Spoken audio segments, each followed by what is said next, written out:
Bonjour à tous, donc vidéo numéro 9 sur l'analyse donc du poème Au lecteur de Baudelaire.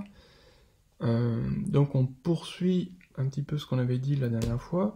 On avait vu que la condition humaine était habitée par le mal, en fait, par différents vices, par différents péchés, et que cette condition humaine n'était pas brillante. Baudelaire allait jusqu'à dire que c'était Satan qui dirigeait le fil de nos vies.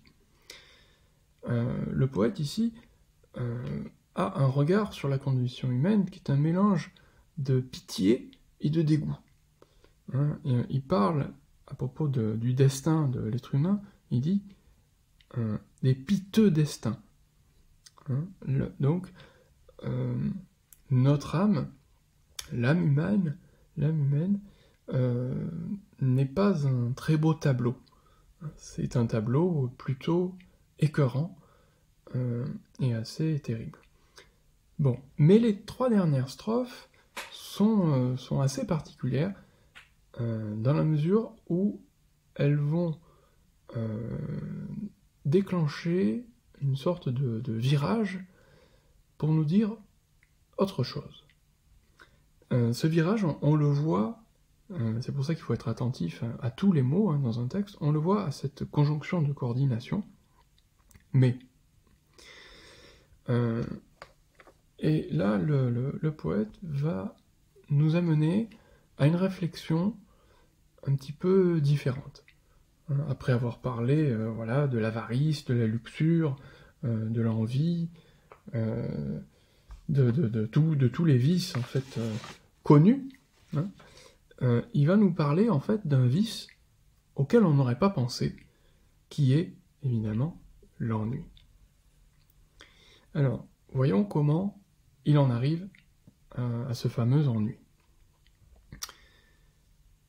Mais parmi les chacals, les panthères, les lys, les singes, les scorpions, les vautours, les serpents, les monstres glapissants, hurlants, grognants, rampants, dans la ménagerie infâme de nos vices, il en est un plus laid, plus méchant, plus immonde. Alors là, on s'arrête et on se dit, bon, qu'est-ce qu'il y a de plus immonde que la luxure, l'avarice, la paresse, le crime, n'oubliez pas que, voilà, un peu plus haut, on nous parle du viol, du poison, du poignard, de l'incendie. Donc, qu'est-ce qu'il y a de pire? Qu'est-ce qu'il y a de pire? Le poète utilise d'abord la figure de style de la gradation et de l'énumération, en parlant de tous les vices, mais en utilisant, en fait, en les animalisant. C'est-à-dire que chaque vice devient un animal. On a le chacal, la panthère, les vautours, les serpents, les scorpions, les singes, les monstres glapissants, hurlants, grognants, rampants. On retrouve un petit peu l'image, la gravure sur laquelle on avait travaillé. Souvenez-vous, voilà, les monstres en question. Les monstres glapissants, hurlants, et la ménagerie infâme de nos vices. Une ménagerie, vous avez le mot ici, une ménagerie, c'est en quelque sorte une sorte de zoo où on conserve les animaux dangereux et sauvages. Donc, parmi la ménagerie infâme de nos vices, eh bien, il en existe un qui est pire que tous les autres, qui est plus laid, plus méchant et plus immonde. Quoiqu'il ne pousse ni grand geste ni grand cri. Donc c'est un vice plutôt discret. Il ferait volontiers de la terre un débris, et dans un bâillement avalerait le monde. Qu'est-ce que c'est? Pour l'instant, on n'a pas encore lu, voilà, la réponse. Comme vous pouvez le constater, la réponse, elle est en rejet. En rejet, c'est-à-dire au début de la strophe suivante. Donc quand on lit notre strophe, on arrive là, on ne sait toujours pas de quoi il s'agit.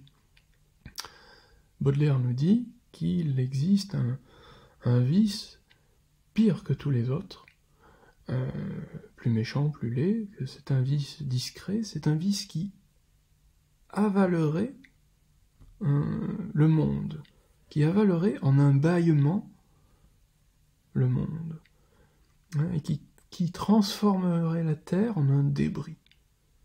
Tiens. Et qu'est-ce que c'est? Eh bien, c'est l'ennui. Oui, c'est l'ennui. Pourquoi? Le bâillement, évidemment, quand on s'ennuie, on bâille. Et puis surtout, on va le voir, en fait, l'ennui, quelque part, est à la source de tous les autres vices. Reprenons. C'est l'ennui.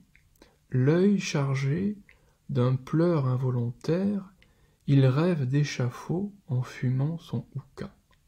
Le hookah, c'est une sorte de pipe qui permet de fumer du tabac ou autre chose. Il rêve d'échafaud en fumant son hookah.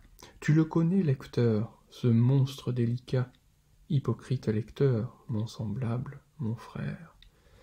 Donc, qu'est-ce qu'on apprend? Eh bien, on apprend que l'ennui, en fait, qui nous paraît à nous peut-être pas si grave que ça, hein, dans la hiérarchie des vices, en quelque sorte, l'ennui nous paraît beaucoup moins grave que l'assassinat, le viol, la luxure, voire même l'avarice.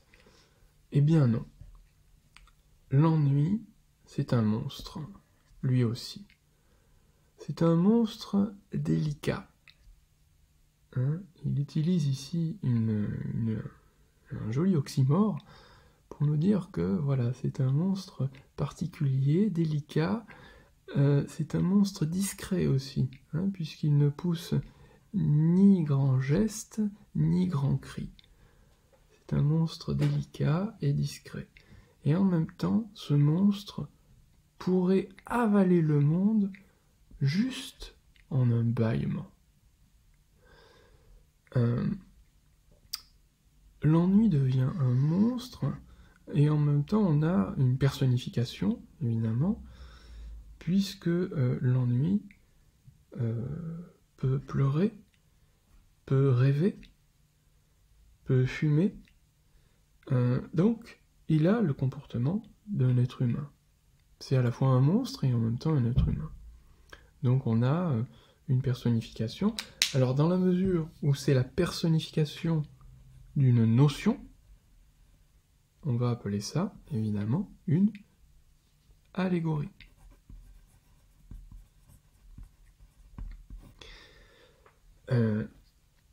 Donc voilà, après avoir décrit la condition humaine, après avoir montré que l'homme, finalement, ne sait pas ou peut résister à ses vices, qu'il est même complaisant vis-à-vis de ses vices, Baudelaire nous dit que finalement le plus grave, c'est que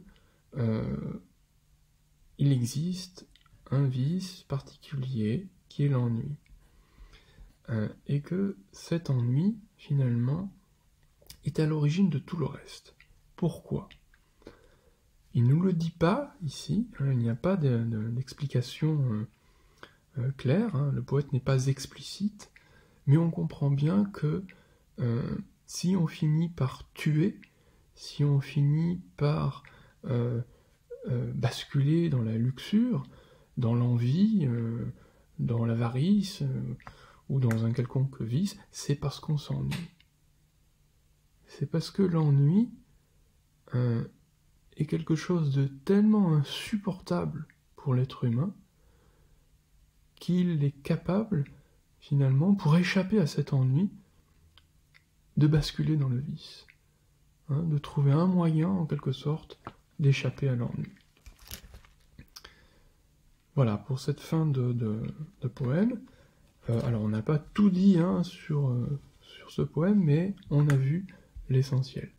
Donc, je vous propose maintenant, à partir de tout ce qui a été dit, de faire votre propre synthèse écrite et de me l'envoyer. Je la corrigerai et puis je la noterai.